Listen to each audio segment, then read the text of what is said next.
Oke, assalamualaikum warahmatullahi wabarakatuh.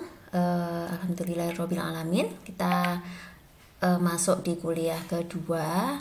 Hari ini kita akan belajar tentang bagaimana atau langkah-langkah dalam melakukan EBM. Kalau minggu kemarin Pak Endang sudah menjelaskan mungkin ya tentang apa itu EBM, kemudian fungsinya seperti apa dan manfaatnya, kemudian secara prakteknya atau secara realnya nanti apa kegunaan dari EBM ini.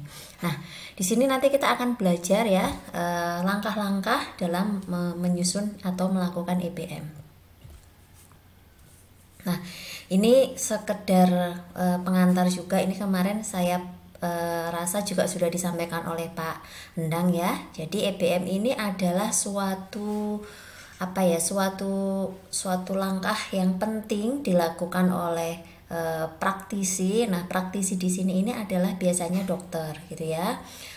Kemudian oleh seorang guru, seorang lecturer ataupun seorang peneliti untuk untuk mengetahui best evidence atau bukti ilmiah yang terbaik berdasarkan dari hasil-hasil penelitian.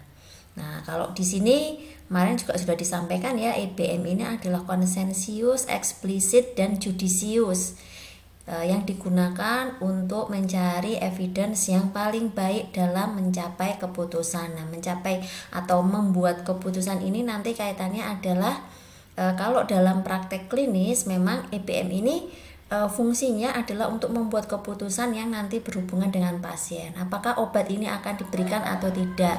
Manfaatnya seperti apa? Apakah bermanfaat untuk pasien? Ataukah menimbulkan efek samping dan seterusnya? Nah, oleh karena itu memang di dalam EBM itu ini adalah integrasi ya dari bukti ilmiah yang terbaik atau base evidence ini, kemudian dari clinical expertise ya. Jadi dari pengalaman klinis dari seorang klinisi atau dokter, kemudian juga di sini ada patient value tadi ya, jangan dilupakan. Ini memang untuk manfaatnya adalah tujuan utamanya adalah untuk patient value ini. Nah, kayak ini sama ya. Jadi ini kaitannya nanti dalam pengambilan keputusan. Memang untuk EBM ini banyak digunakan pada praktek klinis ya. Jadi nanti memang akan banyak kita gunakan ketika nanti adik-adik misalnya PKPA di rumah sakit, kemudian atau bekerja di rumah sakit. Kalau misalnya di industri bagaimana Bu? Apakah pakai EBM? Pakai gitu, tapi mungkin tidak sebanyak dengan praktek klinis, karena ketika praktek klinis itu memang biasanya harus menggunakan EBM yang terbaru. Oke, kemudian sebelum masuk ke situ, teman-teman harus tahu dulu atau harus paham dulu sebelum masuk ke langkah-langkah dalam EBM. Teman-teman harus paham dulu yang kaitannya dengan level dari evidence atau tingkatan dari suatu evidence based medicine gitu ya. Nah, yang paling kuat itu adalah level 1A. Nah, level semakin ke bawah ini levelnya adalah semakin rendah. Jadi yang paling kuat itu adalah yang 1A yang dipilih ya.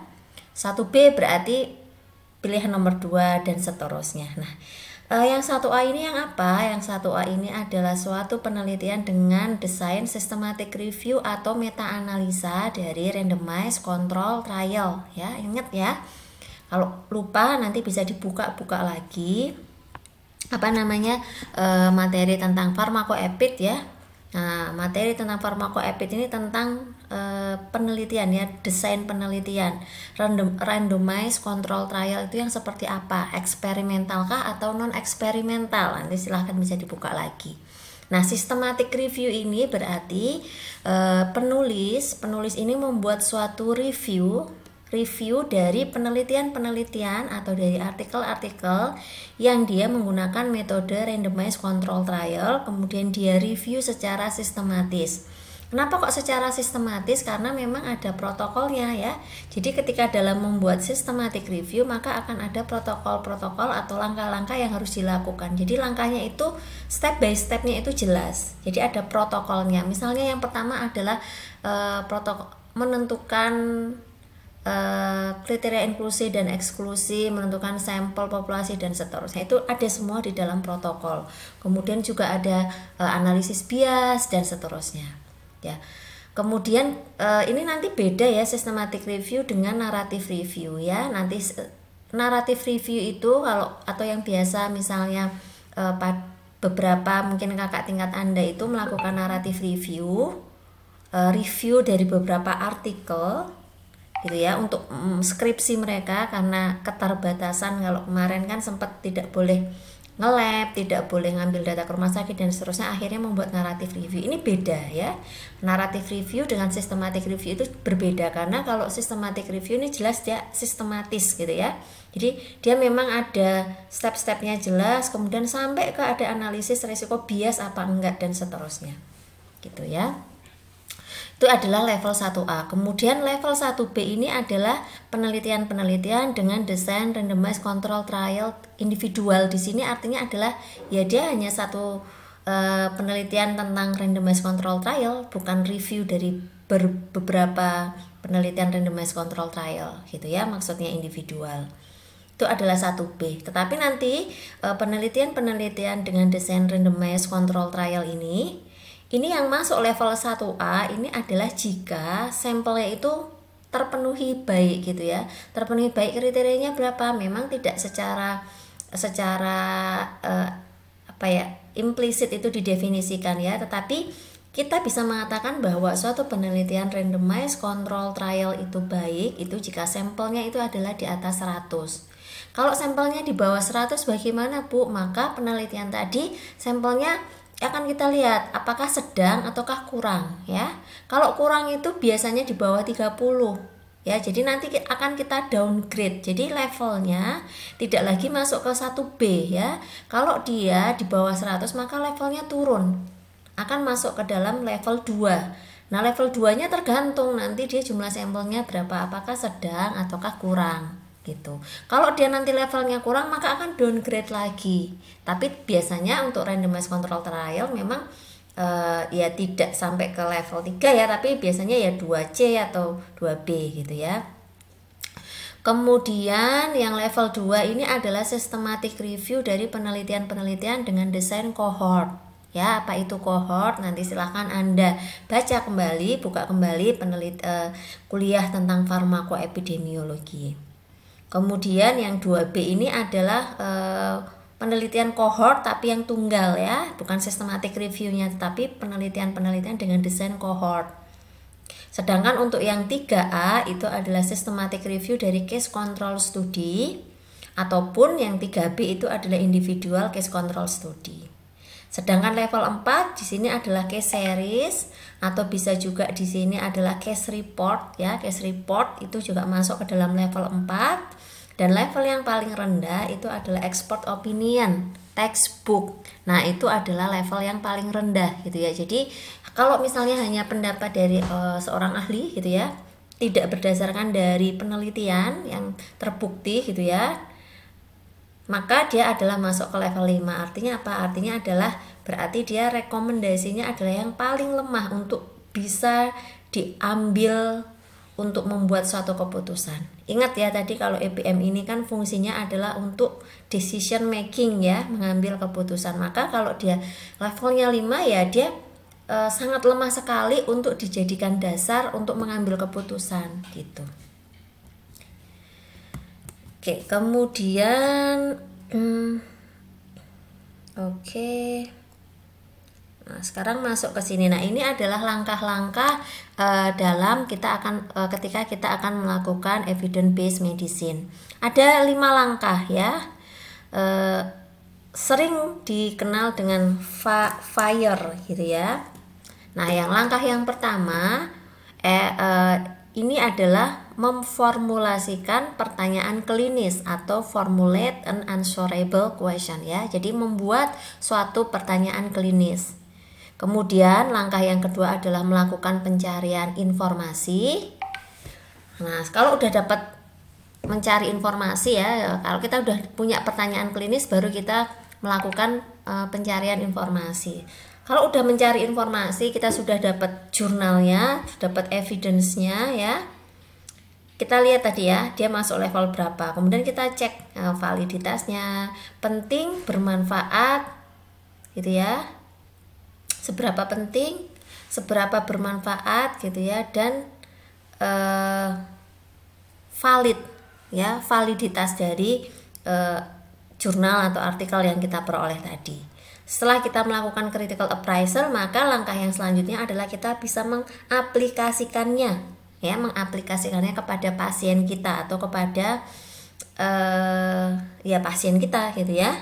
Dan yang terakhir adalah melakukan evaluasi terhadap apa yang sudah kita lakukan tadi. Apakah betul-betul misalnya sesuai dengan tadi yang evidence kita cari, ya, apakah memberikan manfaat yang baik kepada pasien atau tidak. Nah, itu adalah langkah-langkah dalam EBM.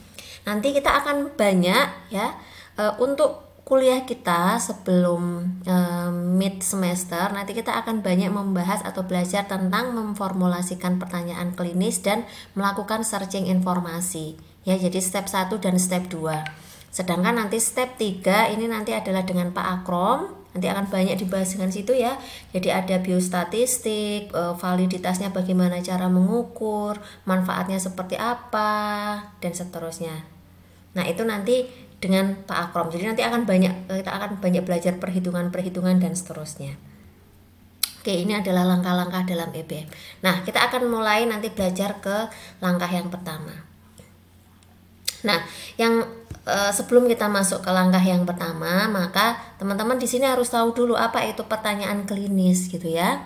Nah, ketika kita melakukan suatu atau kita akan melakukan atau mencari EBM, ya, evidence based medicine, ya, maka pertanyaan klinis ini adalah suatu langkah yang penting dalam review kita terhadap suatu artikel tadi nantinya, gitu ya. Nah, kemudian yang perlu diperhatikan lagi adalah ketika kita menentukan pertanyaan klinis itu kita harus tahu tentang eligibilitas kriteria. Apa itu eligibilitas kriteria? Namanya eligible, ya. Eligible itu adalah kriteria yang bisa diterima sesuai dengan permasalahan kita. Nah, nanti mungkin ini akan saya jelaskan lebih banyak ke belakang, gitu ya. Tapi gambarannya, ya, kriterianya apa, ini sesuai dengan permasalahan dari kasus kita yang akan kita cari untuk EBM-nya. Contohnya misalnya saya ingin tahu nih, kita punya permasalahan misalnya saat ini, ya, kaitannya dengan COVID, gitu misalnya, ya. Terapi apa nih yang paling bagus untuk mengatasi COVID? Nah, itu permasalahan kita. Maka ketika kita akan melakukan base evidence tadi, ya, maka kita harus mencari, gitu ya, jurnal-jurnal atau artikel yang menyebutkan sebenarnya obat apa sih yang paling memberikan manfaat atau yang sangat efektif dalam mengatasi COVID tadi. Maka langkah yang pertama kita harus menentukan pertanyaan klinis ini. Nah, pertanyaan klinis disesuaikan dengan tujuan permasalahan kita. Apakah pertanyaan kita ini mau melihat mana yang paling efektif, atau mau melihat apa ada efek samping atau tidak, dan seterusnya. Nah, itu contohnya, gitu ya. Kemudian langkah yang harus diperhatikan lagi adalah strategi pencarian kita, ya. Ketika kita mencari jurnal, ketika kita searching literatur, maka ada hal-hal yang harus kita perhatikan, gitu ya. Jadi nanti ada langkah-langkah atau strategi-strategi bagaimana kita bisa memperoleh jurnal yang baik. Nah, nanti ini kita akan belajar lagi sendiri khusus tentang searching strategi, ya, nanti di step yang kedua. Kemudian setelah itu bagaimana kita mengumpulkan data dan melakukan suatu analisis. Nah, kemudian teman-teman juga harus tahu dulu nih, apa itu pertanyaan klinis, gitu ya. Ada beberapa banyak pertanyaan klinis. Pertanyaan klinis ini berarti suatu pertanyaan yang nanti kaitannya adalah dengan kondisi klinis, gitu ya, dari suatu pasien. Nah, pertanyaan klinis di sini terbagi menjadi dua secara garis besar, yaitu by konten dan juga by format. Nah, kalau berdasarkan konten berarti berdasarkan isinya, berdasarkan tujuannya, ya. Tujuannya kita mau mencari apa? Contohnya di sini adalah diagnosis. Kemudian ada terapi, pertanyaan klinis yang jenisnya terapi, pertanyaan klinis yang jenisnya etiologi, prognosis ataupun harm. ya. Contohnya ya,